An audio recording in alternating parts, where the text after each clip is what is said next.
après les élections régionales et après les élections présidentielles, nous allons entrer dans la période des festivités de fin d'année. Là encore, des dispositions vont être prises pour que les populations passent des fêtes de fin d'année dans l'ordre.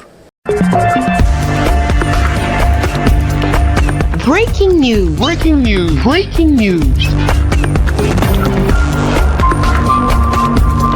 Cameroun, deuxième conférence des gouverneurs de région. Merci de rester sur CNN. Breaking news. Breaking news.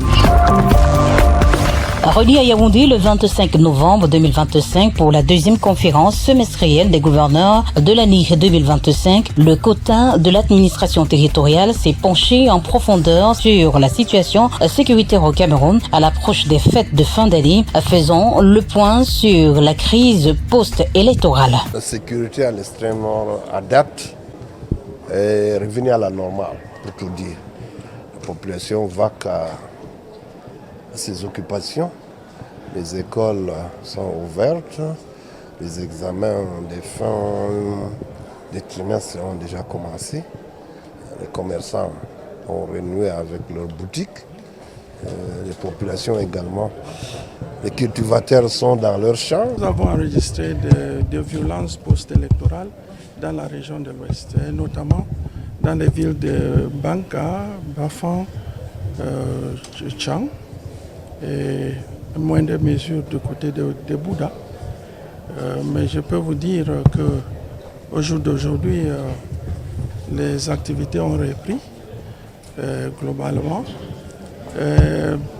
Chacun est en train de mener à bien ses activités quotidiennes.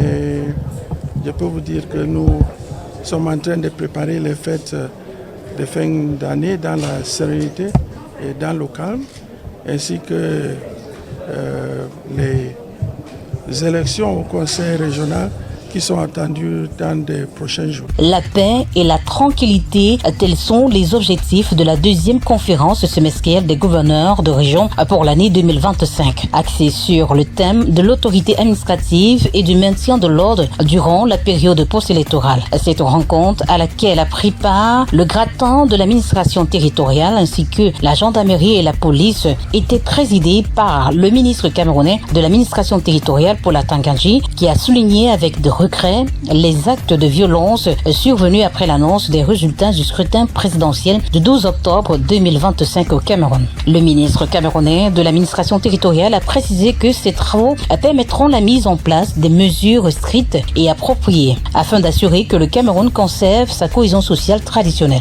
Il a ajouté que des dispositions seront prises en vue de préserver l'unité et la stabilité du Cameroun à l'approche des grandes effervescences des fêtes de fin d'année. Nous n'avons pas eu d'incidents, de troubles post-électoraux dans notre circonscription. C'est parce que les populations du Sud sont attachées à la paix. Les populations du Sud sont hospitalières et c'est pratiquement un laboratoire de vivre ensemble.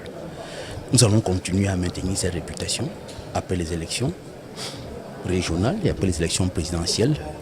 Nous allons entrer dans la période des festivités de fin d'année. Là encore, des dispositions vont être prises pour que les populations passent des fêtes de fin d'année dans l'ordre, la sécurité, même la sérénité. Les gens doivent travailler, il faut produire. Si vous voulez manger, si vous voulez vous habiller, il faut produire. Donc les gens sont retournés au travail.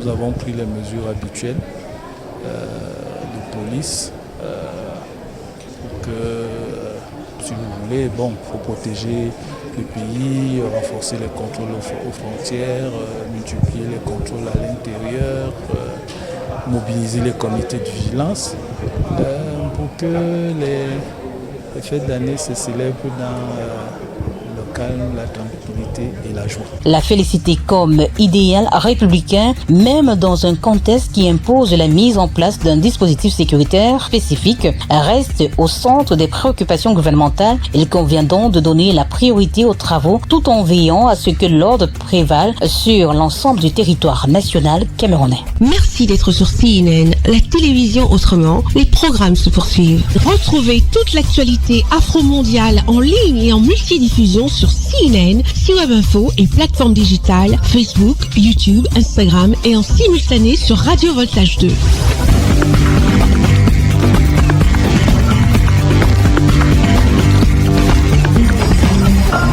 Breaking news sur CNN.